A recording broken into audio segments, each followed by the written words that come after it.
Akala mo nasa Switzerland o baka nasa isang bundok somewhere in Europe, pero hindi kasi nasa gitna lang naman tayo ng Paris. At ito ang isa sa mga pinaka-viral na attractions ngayon sa city, ang La Caverne du Pont-Neuf. At kung curious kayo kung saan ito located, nasa Pont-Neuf lang naman ito, sa pinaka-sentro ng Paris, malapit sa Louvre at Ile de la Cité. Kung magme-metro kayo, pwede kayong bumaba sa Pont-Neuf Station. Sa Metro Line 7 lang naman yun. At kung manggagaling naman kayo sa Eiffel Tower, nasa 20 or 30 minutes lang naman ang biyahe, depende kung metro or bus ang sasakyan nyo. Actually, ito yung isa sa mga pinuntahan namin bago ang isa pang inaabangan namin mamayang gabi. Nakachamba kasi kami na magkakaroon ng libreng entrance sa Louvre. Kaya sabi namin, susulitin na namin yung buong araw sa paglilibot habang naghihintay. Pagdating namin dito sa Pont-Neuf, ang unang kalaban talaga namin ay yung init ng panahon. Nasa 32 degrees Celsius ata noong araw na yun. At grabe, pagkatapos ng winter, ramdam na ramdam namin ngayon yung init. Yung tipong ilang minuto ka palang naglalakad, gusto mo nang humanap ng lilim o mauupuan. Pero syempre, hindi pwedeng sayangin yung pagkakataon. Kaya nag-explore pa rin kami kahit papaano. Pagdating nga namin dito sa Pont-Neuf, nagulat nga kami sa itsura niya. Kasi hindi na siya yung mukhang ordinaryong tulay. Kasi para talaga siyang isang malaking kuweba o batong bundok sa gitna ng Paris. Sa personal, mas impressive siya kaysa sa nakikita sa pictures at videos. Habang naglalakad nga kami sa gilid ng Seine River, napansin ko yung mga bookinist o booksellers. Kasi sa totoo lang, yung mga una, hindi ko alam kung ano yung mga yun. Kasi mukha lang silang mga simpleng kahon o mga storage boxes na nakahilera sa tabi ng ilog. Tapos maya-maya mapapansin mo, binubuksan pala sila tapos magiging mini shops. Ang galing. Tapos ang mga nilalaman, mga paintings, postcards, lumang libro, posters at iba't ibang souvenirs na binebenta. Ang ganda lang tignan kasi parang bahagi talaga siya ng culture ng Paris. Kasi hindi siya yung modernong tindahan na makikita mo lang sa mall. Parang simple lang yung dating niya pero may sariling charm. Anyways, nag-picture and video lang kami dito sa Pont-Neuf. Tapos konting lakad lang sa paligid. Pero honestly, hindi kami nagtagal dahil sa sobrang init. Kaya naghanap na kami ng places na pwedeng tambayan para kahit papaano makapagpahinga muna habang naghihintay mag 6 PM. Habang naglalakad, napunta nga kami sa mga shopping areas at malls malapit sa Pont-Neuf. Dito mo nga makikita yung mga luxury brands na madalas mo lang makita online o sa TV. Meron nga ditong Dior, Louis Vuitton, Gucci at marami pang ang iba. Masaya rin naman mag-window shopping kahit hindi rin naman bibili.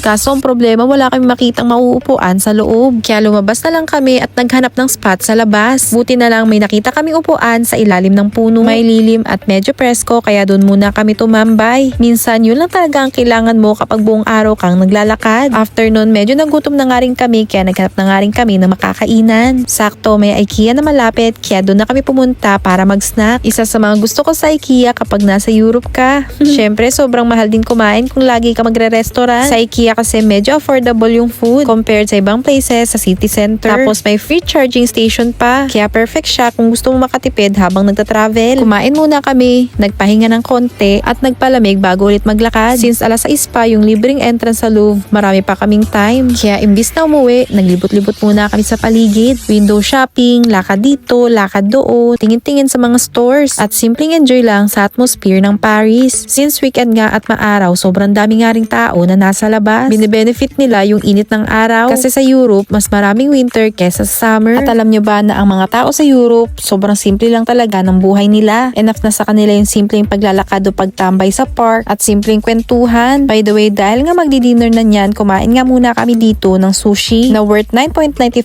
euro lang naman. Sulit na at masarap pa yung pagkakagawa nila para may konting lakas bago pumunta sa Louvre. Sa sobrang init, mabuti na lang meron ding water fountain dito. Pwedeng inumin at pwede ring ipanghilamos para ma-refresh. Kahit nga sobrang init, ang dami pa ring European ang nagbababad sa araw dito. Tayo lang talaga yung nagtatago kasi ang hirap magpaputi.